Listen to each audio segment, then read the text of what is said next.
Welcome to week 6 of the Gambling Show. I'm Ted. I'm here with Yanni. How's it going, man? What's up, dude?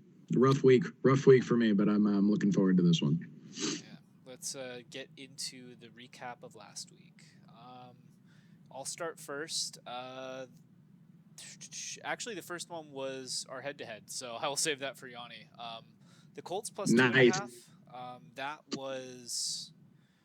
It came home. It was close. Anthony Richardson went down in the first quarter, and I think the Colts were down 2 scores, and I pretty much thought I was dead. The Colts ended up fighting back with Minshew, though. That was good.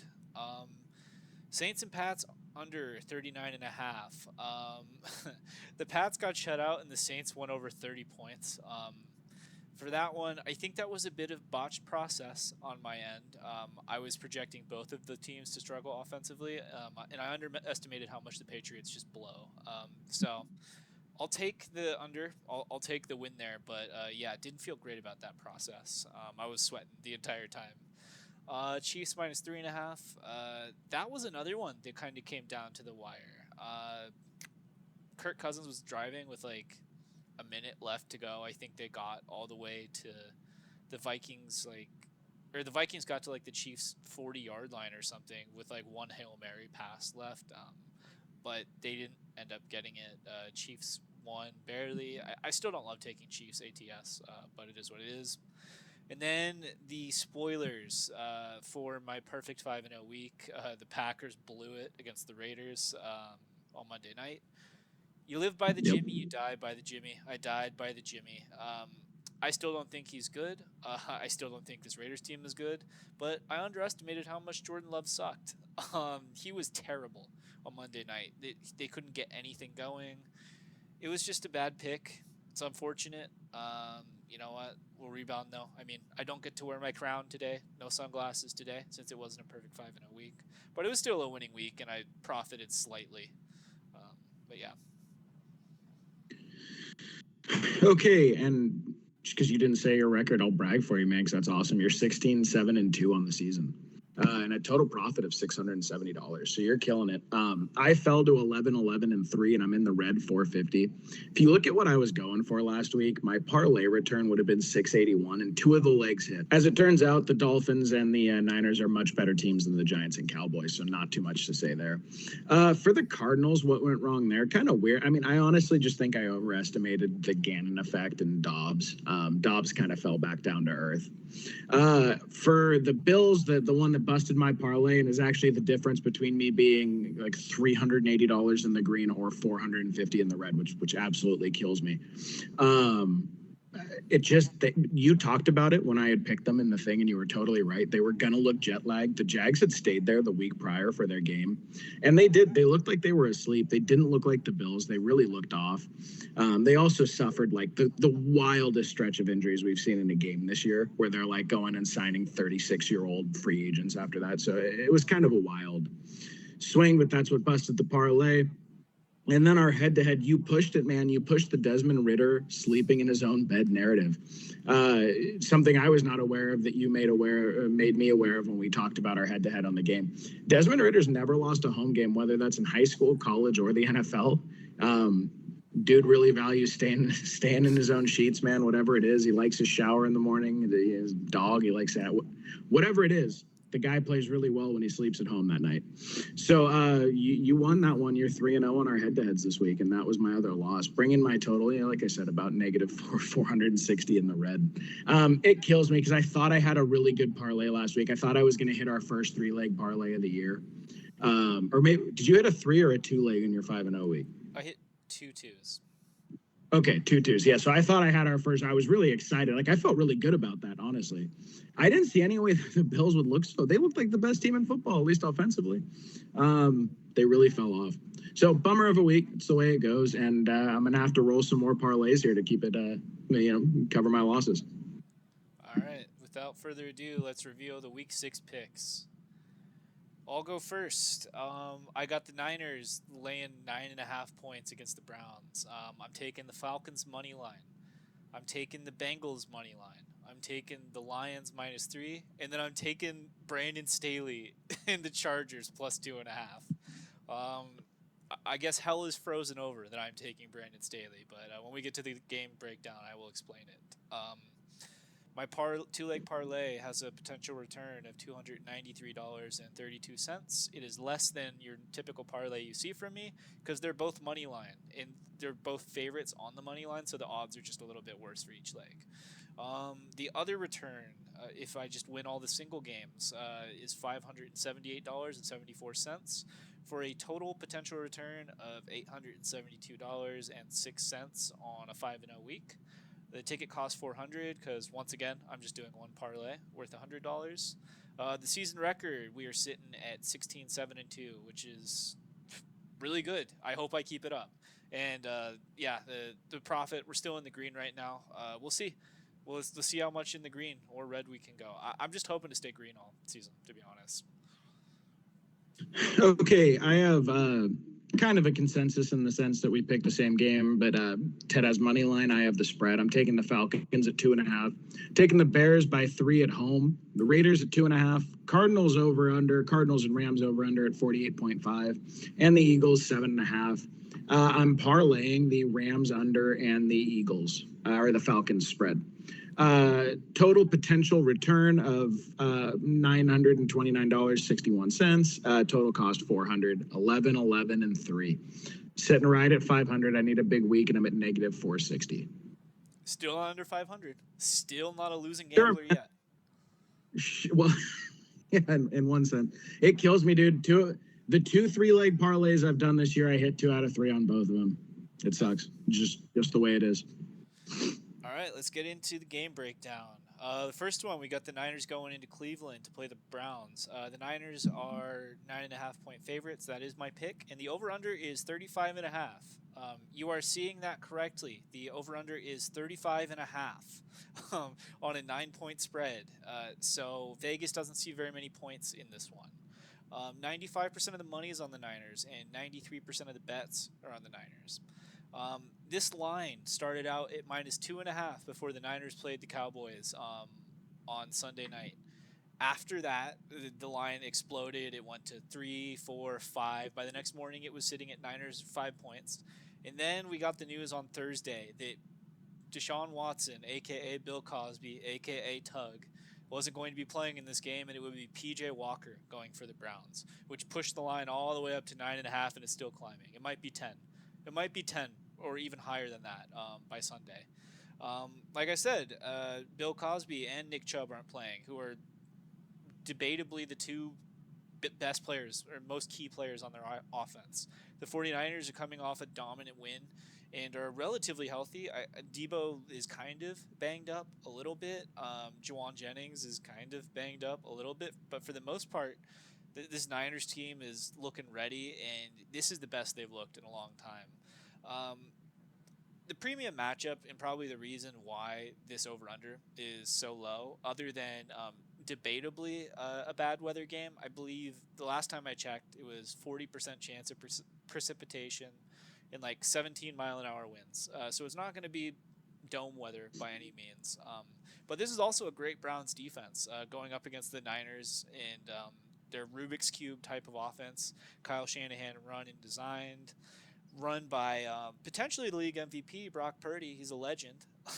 Christian McCaffrey's as good as ever. Ayuk is having a breakout year. Debo's still a dog. We just saw George Kittle.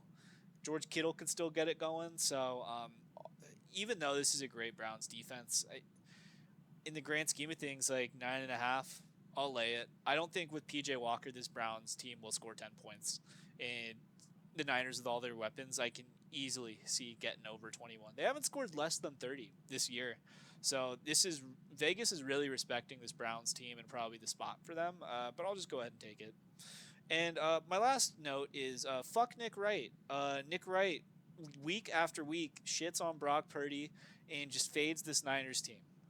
Everybody knows who has watched his show that Nick's preseason pick was the Niners under, the Seahawks over, and the Seahawks to win the NFC West. You know, Nick, I'll just give you a piece of friendly advice. Sometimes it's okay to say you're wrong. You don't get everything right. Nobody gets everything right. But you look sillier and sillier every single week when you fade this Niners team and tell us why the Chiefs should be the top-rated team in the league and how Brock Purdy isn't the real deal. Frankly, he keeps showing it, and I hope you continue. I hope you continue to just discredit this Niners team and Brock. It's the best kept secret in the league. I don't know if it's a secret because everybody else seems to know other than you. But yeah, it's gonna be real sad when Brock comes in and beats Mahomes in the Super Bowl, and we get to watch you cry on Twitter. I think that'll be very funny. I will enjoy that. Maybe. Okay. Well, I guess I don't know. I guess I'll do this one, right? It's both of our game. Okay, Falcons at 2.5. Ted has the money line in this game. 69% of the money's on the Falcons in terms of the spread. Only 40% on the Falcons money line, which is interesting. I think his 2.5 such an attractive number against the spread, so you got a lot. It's more people are betting it. 43% of the bets though are on the Falcons against the spread. That's in terms of numerical bets, not financial value, and 85% are on the Falcons money line. So in general, I mean, the whales are more or less more Falcons in this game. As we stated at the top of the show, the Desmond Ridder home game storyline is real. It is alive. Look, it's not a coincidence. High school, college, NFL. If you've never lost at home, that's a legitimate narrative, in my opinion, for whatever reason. Maybe it means that some of the guys' deficiencies he's showing in the NFL are in between the years. I don't know, but I think it's real. I think it's legit. He looked pretty good last week. I think Drake London's a tremendous player. I love seeing him breaking out. And their passing games looked really solid. And the Commanders are a really porous defense, despite the fact that I think the traditional belief about them is that they're a defensively based team. They certainly have been in years past, and they have a defensive head coach. They are allowing the second most points to opposing offenses this year. Sam Howell has looked kind of good, but this defense is pretty legitimate. Now, here's an interesting Ted-specific bet that I'll let him cover. He thinks he throws 2 interceptions in this game. I don't think so. I think Sam Howell's looked competent more than he's looked incompetent this year. But I do think this is a Falcons team that's going to put a lot of pressure on the Commanders. I think they will fall behind. I think they will have to air it out. And I think that secondary is very good. So it's certainly not a crazy bet to me. I think the Falcons will be able to kind of do what they want offensively. They'll get a comfortable lead and they're going to start teeing off from there. Yeah. I guess a couple notes on this game. Why my bet was slightly different. We're still like on the same side here. But I just took money line because I don't really fully trust Arthur Smith. I never really fully trust this Falcons team, and a lot of the games they played this year, especially when they win, have been very close. And I think I did the math on it. If you take the Falcons with the spread, it's minus 110 odds. So it's like you wager $100 to win $190 and change. And when I got them on the money line, I believe it was like minus 130. So I believe the math on that is you're wagering $100 to win $172.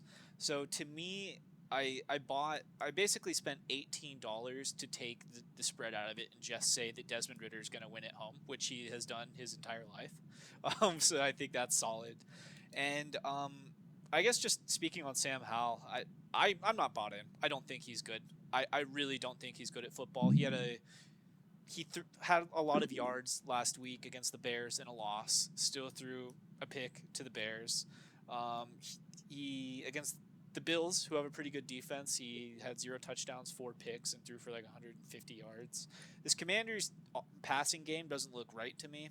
I'm the unfortunate owner or I guess former owner of Jahan Dotson, a Jahan Dotson share. And if you paid attention or you have these Commanders guys on your fantasy teams, you would notice that Logan Thomas is the most useful one out of all of them. Like the way this team has been spreading out the ball and the way Sam Howell has played, I just don't think are very good. And I think this is a pretty solid Falcons secondary.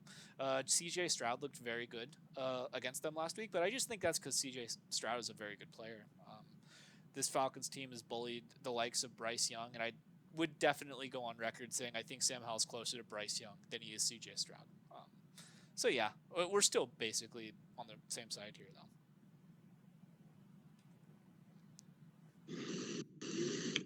though. All right.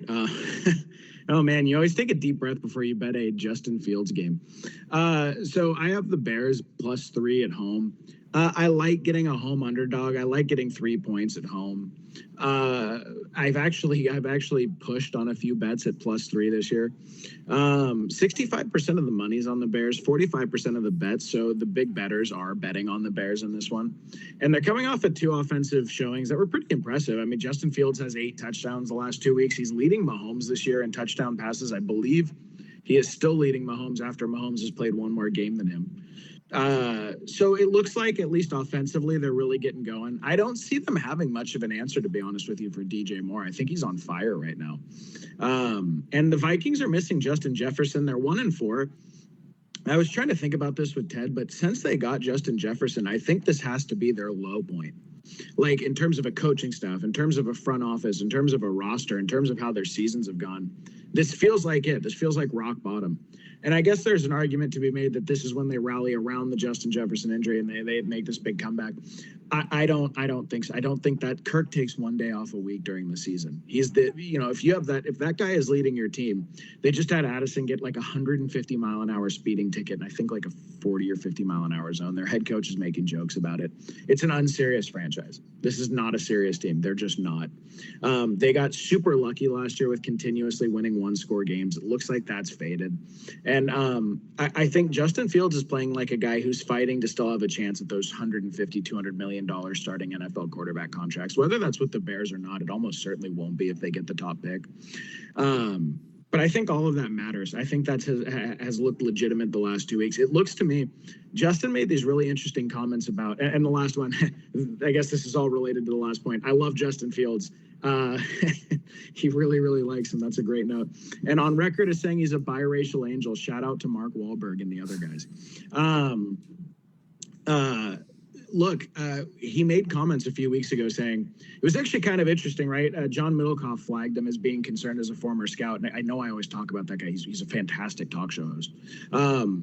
He flagged these comments as being not great for Justin Fields' future, where he said, I feel like I'm in my head too much. I feel like they're asking me to think too much and I can't go out there and play.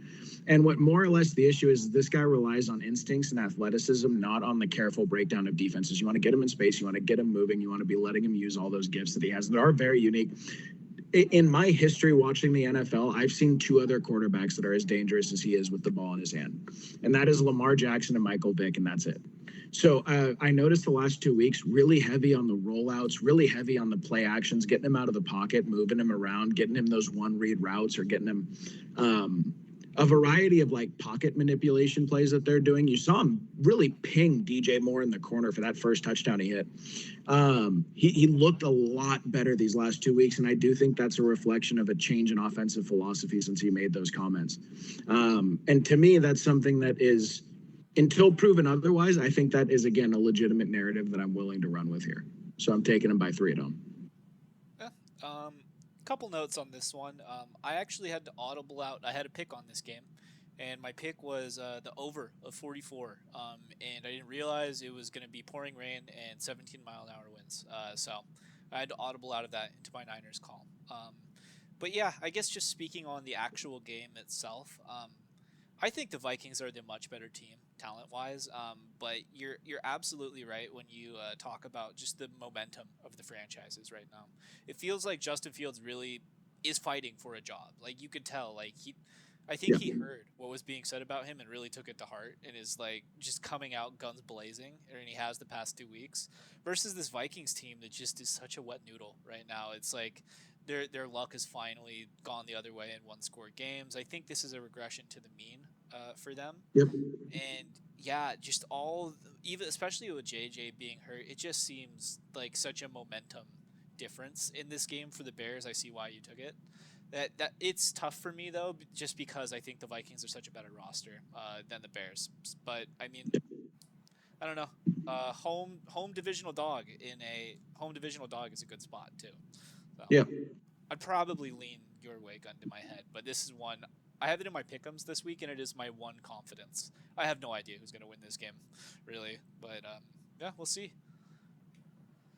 All right, this one. This is old Teddy Boy's flag plant of the year so far. I don't think I've ever been more just upset and worked up over a game that has come across my screen this year. I'm taking the Bengals money line. The spread is Bengals -2.5, and the over under is 45.5. But I'm just taking the money line on the Bengals, and I'm parlaying it with my Falcons money line because they're two teams that are absolutely going to win. 32% of the money is on the Bengals against the spread, and 51% of the money is on the Bengals money line, and 55% of the bets are on the Bengals against the spread, and 78% of the bets are on the Bengals money line. So just against the spread, we got a 32-55 split, which means the sharps are coming in heavy on the Seahawks. And for the money line bets, like more people are taking the Bengals, like I'm doing. I mean, I get it, but it definitely does seem like public opinion is kind of split on this game. This is my flag plan. This is my 5-star play of the week. It is an absolute must play, and I am not kidding. The Bengals are going to dog walk the Seahawks. Burrow finally looked good last week. He looked healthy last week. Jamar Chase exploded, and everything is starting to turn up for the Bengals here, or at least it seems. I've already looked like a big dumb stooge gassing up this Bengals team week 1, and I looked like an idiot until last week. And you know what? I'm really going out on a limb here on this one. Joe Burrow historically starts slow and heats up afterwards. He has still not had a normal offseason yet in his entire football career, and this is a must-win game for the Bengals. Right now, the Bengals aren't even first place in their own division. The Steelers and Kenny Pickett have somehow gotten to the top of that dumpster heap right now, and the Bengals have got to be seeing this game and saying, man, we got to win this one. Their schedule does not get any easier coming up. They have a bye week after this game, and then they play the 49ers the week after that.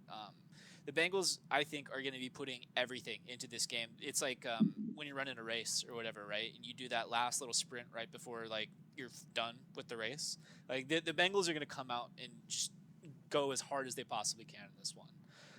This Seahawks team, time to speak on them.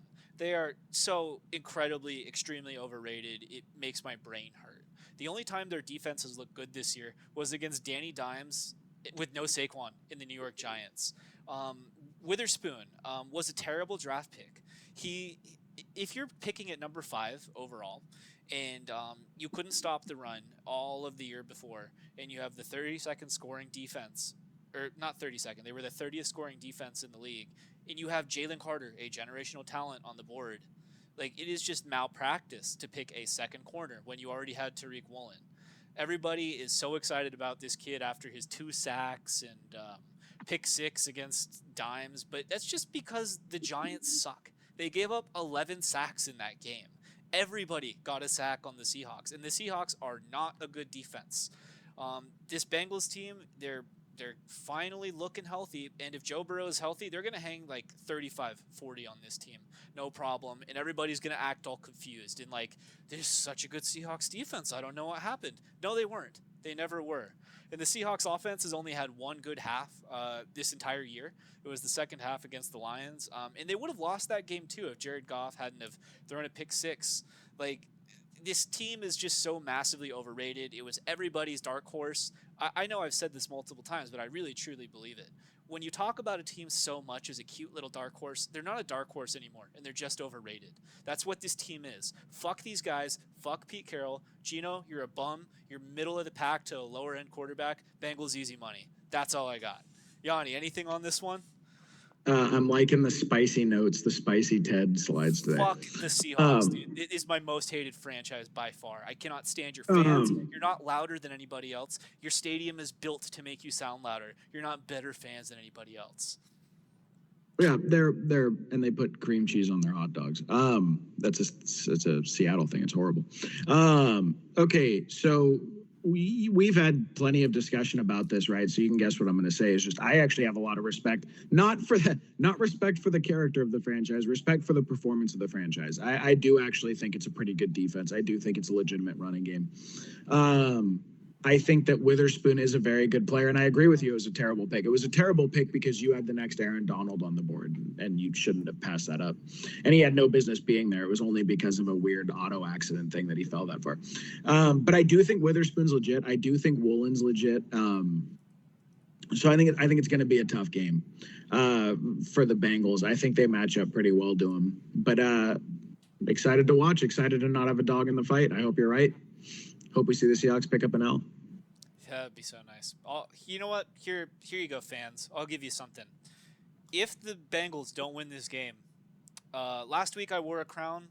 Next week I'll wear a dunce cap. If the Bengals don't win this game, that's how in I am. How in I am on this. No doubt. No doubt about this. Oh man, I need to move on. I'll just sit here and be mad about it. No, it's a good one. All right, me and Jimmy fucking Garoppolo in a game together again, man. I can't quit this guy. All right, Raiders at 2.5, -2.5 at home against the Patriots. 56% of the money's on the Patriots and 56% of the bets. So I guess I'm going a little bit against the public, a little bit against the bigger bettors. But to me, here's what it comes down to. Their secondary is absolutely crippled. Their offense, they benched their starting quarterback 2 weeks in a row. They have been outscored 72-3 the last 2 weeks. Raiders coming off an impressive win. Devontae Adams prime for a big game, and Josh Jacobs. I always call him Brandon Jacobs. I don't know why. That is just burned in my head. But anyway, Josh Jacobs have been heating up. I really don't see what answer they're going to have for Devontae Adams. I can't imagine what they're going to do for him. I'm sure Bill will think of something, but their secondary is depleted, man. They lost their 2 best defensive players this year. And then a Jimmy G and Josh McDaniels revenge game. Sure, I mean, I think they're on pretty good terms. But just in general, to me, 72-3 the past 2 weeks is a serious margin to get outscored by. Okay, at that point, you're talking about getting outscored by an average of 34.5 points a game the last 2 weeks.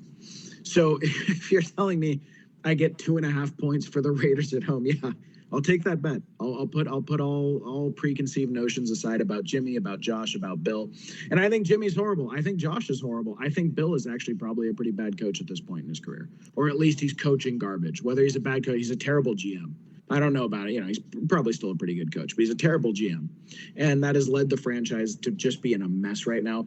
And honestly, the Raiders all of a sudden have this shot at relevancy again. Their season was looking like it was over for a minute. And all of a sudden they get this win here. They're sitting in, wild card contention in the AFC, at least down the road because of the win. So, yeah, give me the Raiders, 2.5 at home. I have nothing really constructive on this. Jimmy just a weird bet. He tortured me. He tortured me last week. Cost me $200 in another 5-0 week.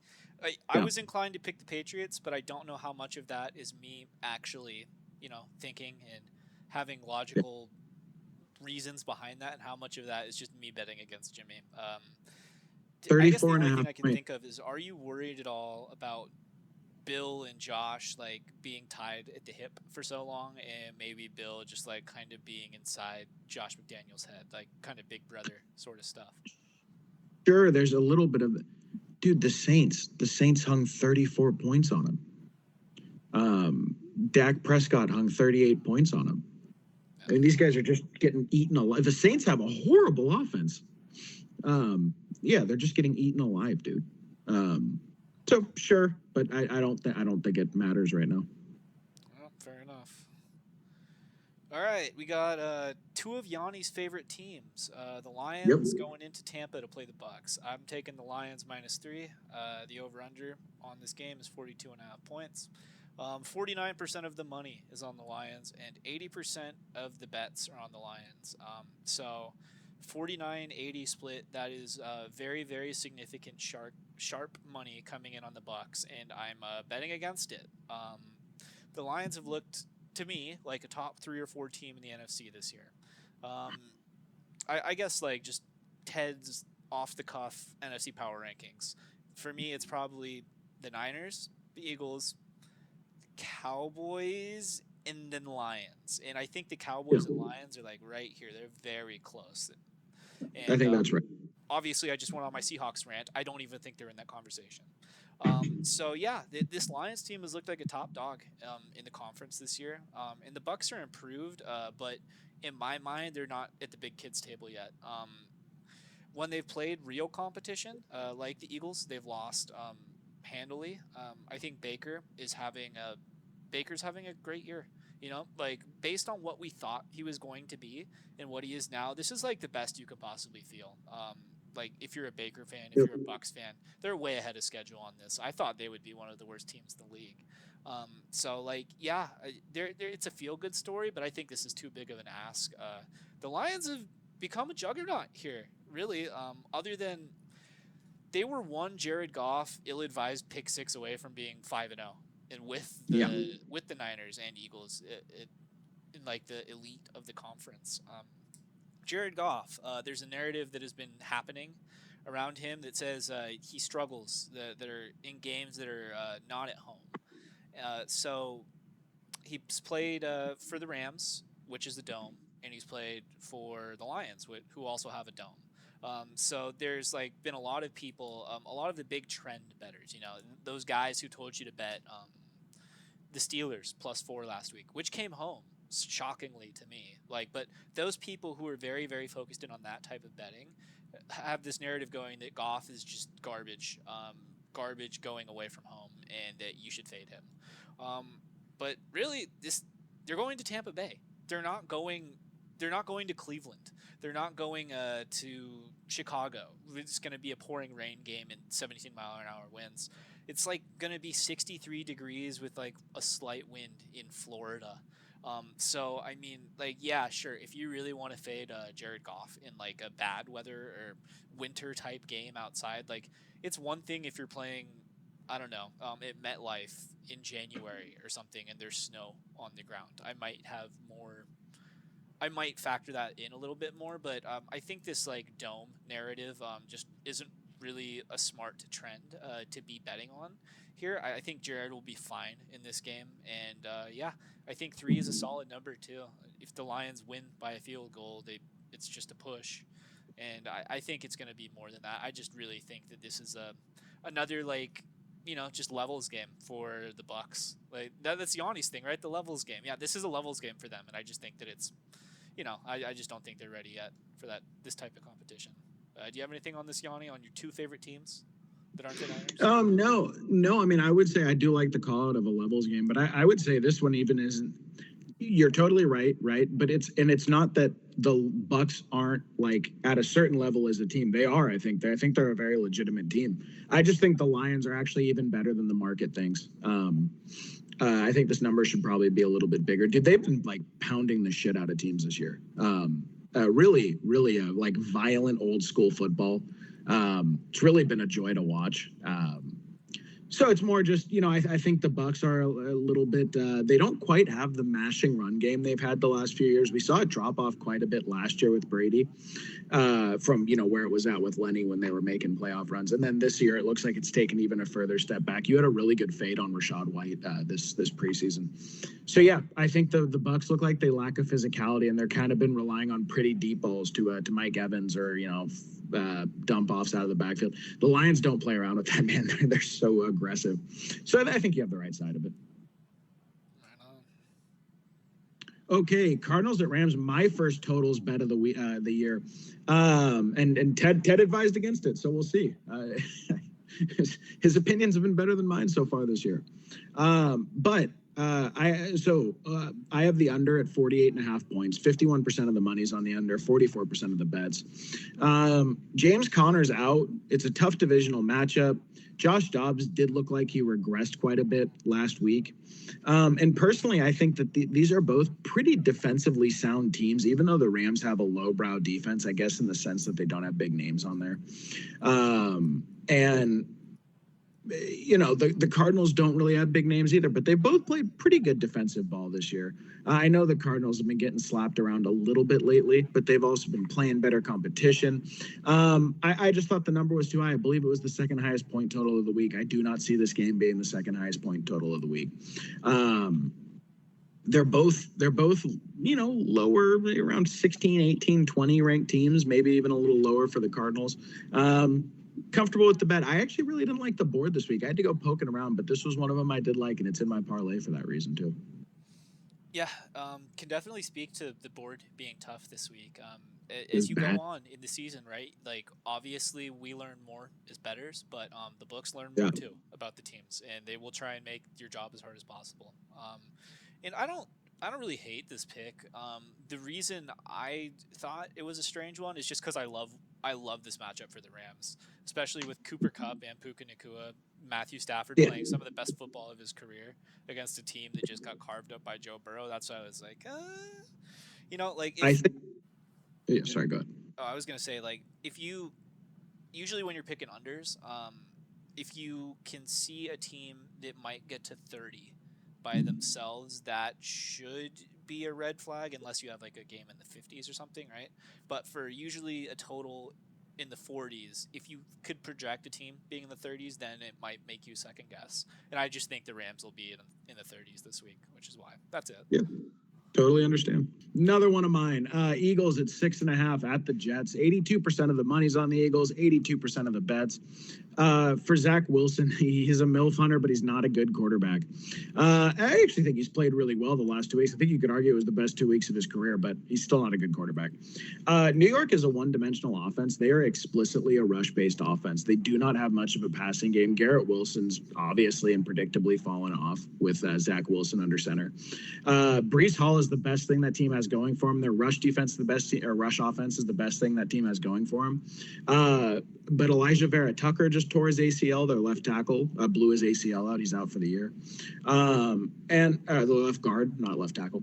And really one of their best linemen, by the way. And the Eagles are actually, look, they have not been playing their best football of the year, but the fact that they're playing, everyone keeps saying it's been like C+, B- football, and I think that's right. And the fact that they're rolling teams like that is actually kind of scary for the upside of this team. And the Jets are actually a bottom 10 rushing defense, and they're giving up the 6th most fantasy points to running backs this year. So they are runnable againstable. And the Eagles have been, they have shown a willingness, if they have to run it 25 to 40 times a game. They're totally comfortable doing that. Jalen Hurts, Swift, Gainwell. I think that they get a good lead with that defense, even though Slay's out, even though Carter's out. I think they get a good lead and then they start teeing off. I know they've been a little bit unreliable the last game against the spread, or 2 weeks ago against the spread, but I'm comfortable with them on this one. 6.5 is a good number. Win by a touchdown. Give me the Eagles. Yeah, I love this pick too. When I had to switch off of the Vikings and Bears over, it was down to this or the Niners, and I decided, you know what, I'm just going to be a homer this week. But if that Way more wasn't fun. on my card, the other one was this. Yeah, I just think it's a safe bet, dude. Yeah, unless Zach Wilson just somehow becomes God, like this week, Yep. because that's where you attack the Eagles, right? You attack the Eagles in the air, especially with no Darius Slay. But Yeah, I just don't think Zach's built for it. I, I think it'd be interesting. Is Aaron Rodgers going to be in the building? Zach Wilson's best game of the year by far came when Right. Aaron was in the building. So Right. who knows? I would be looking for that if I were you pregame. Well, and just the Jets, like we've talked about this in weeks prior, the Jets built their defense with a specific idea in mind, to get a lead and to cut their pass rushers loose, right? That was kind of how that team wants to play. And I think if you don't have a lead and if you're playing a rush heavy team, there just aren't a lot of windows to do that. Yeah. So I don't see it. All right. Last but not least, I'm riding with Brandon Staley in the Chargers, plus 2.5. Good luck. I also think this is like my 4th straight Monday night football game that I've had a play on, and I'm starting to get a little concerned about the Monday night games constantly being on my card, but I don't know. So far, every single one of the lines has just felt a little strange to me. So, yeah, I'm going with the Chargers on this one. 44% of the money is on the Chargers, and 43% of the bets are on the Chargers. So it's pretty close in the gambling people's eyes, but I'm in the minority again. Austin Eckler is going to be back this week, and the Chargers are coming off a bye. So I think obviously they're missing Mike Williams, and J.C. Jackson got traded. But this is like probably as good of a spot that the Chargers could possibly be in, or probably will be in for the rest of the year. It's probably only going downhill for them from here. And the Cowboys are coming off just a demoralizing loss to the Niners. Like, I think the entire narrative around that team changed after 60 minutes coming to Levi's and just getting their shit kicked in. Yep. So yeah, it's a total momentum. It's a total momentum pick here. In theory, the Chargers should be able to like have success offensively. Um, Trevon Diggs is injured, Trevon Diggs, I think he tore his like ACL or Achilles. It's one Tore of the his two. ACL. He Okay, tore it's his ACL. ACL. He's gone for the year. He's not playing anymore. So that was like one of their best defensive players. And then Leighton Vander Esch is out too. He banged up his neck. So there's two just key players on the Cowboys that are going to be gone. Justin Herbert and this Chargers offense, they have not been the problem all year. Justin Herbert hasn't thrown a pick yet. I believe the Chargers, like the only time they really turn it over is when they go for it on fourth down when they shouldn't. Um, so the Chargers should be able to have success offensively here, in my mind. And Tony Pollard's a little bit banged up. He popped up on the injury report this week with his shoulder. He's still going to play, and I think that it'll be minimal whatever effect it has on him. I think Tony Pollard will be fine, but I can see this being a high-scoring game where the Cowboys are asking Dak to do more than he's normally asked to do. And I think that, I don't know, in big games, in big spots, Dak has shrunk. Really, and this Cowboys team has shrunk in big games. This feels like a big game to me for them, especially on Monday night coming off of a terrible loss like that. I think they're going to want to get up for this. They know this is a big deal game. So that's kind of why I'm fading him here. And just last point, Brandon Staley is a just walking yikes emoji of a coach. Yep. You never know what he will do. You never know what this man will do to just either give the game away or put his team in a much worse spot than they should be, or just whatever he's going to do that week. I'm sure he will do something again that will just leave me very frustrated. But it's a much different bet to me, betting on the Chargers as an underdog versus like betting on the Chargers as like a 8-point favorite or something, right? Because at that point, those coaching mistakes could like swing the entire game. But I don't know, if you make some boneheaded call, it's still probably going to be close. So that's what I'm going with. I do not love this one. I think this is a very sketchy pick, whether or not it's because of Staley or the Cowboys or whatever. But it was a tough board, like Yanni said, so I just put it on there. You got any thoughts on this one? You think this is just absolutely the wrong side? Oh, I don't think it's the wrong side. I mean, I probably think the Chargers win the game, and if I had to bet it, I would bet that. And I do think that narrative's real, man. Teams after, I forget what the record is, but it's like shockingly low. The win percentage after you play the Niners. The Niners don't just beat teams, man. They take a piece of them with them. And you know, I can't imagine that it wasn't the Niners didn't say this. The Cowboys set this up explicitly as a measuring stick game. We're going to see where our season's going and what we're going to be worth this year today, right? And when you get blown out by 32 points, I can't imagine the emotional aftermath of that. So I just don't see the team being in a good headspace. Whereas you have the Chargers, you know, I think I actually was trying to play around with writing an article on this. I should see if I can do it or not. It's like this thing that I've been noticing this year. Have you noticed there's a lot more chirpiness, like in the NFL, like the Kittle with the F Dallas shirt and like even the Jerry Jeudy, you know, bulletin board, Sean Payton saying worst coaching job ever, the Jets firing back at him. There's been all this chirpiness, chattiness, like all of a sudden bulletin board material is a really big thing out of nowhere, right? But I don't think it's out of nowhere. I think there's something really specific that's happened. I think Mahomes and the Chiefs look vulnerable for the first time in 3 years. I don't think that's happened, dude. I think all of a sudden there's this thing where the king is weak and all these knights and bishops are starting to get ready to try to take the throne. And I think it's created this really interesting dynamic in the NFL where there are these people trying to rise up and see who takes it, right? And do I think the Chargers are seriously that team? Not really. Have Justin Herbert and their offense been playing like they have a chance to win the division this year? I think they have. I think their offense, at least, has come out on fire. And to me, right, the difference in that, and especially, dude, after the Chiefs' last game, I know their defense looked good, but they eked out a win against the Broncos. They, you know, I don't know. I would have to imagine that the Chargers view themselves, even though their defense is horrible, their offense must view itself like a legitimate contender this year, just based alone on the fact that Mahomes and the Chargers don't look right. I think I would bet that they like their odds if they have to get in a shootout with the Chiefs this year. So, to me, I've just noticed this thing where all of a sudden there's chattiness and there's this aggression being shown left and right in the NFL.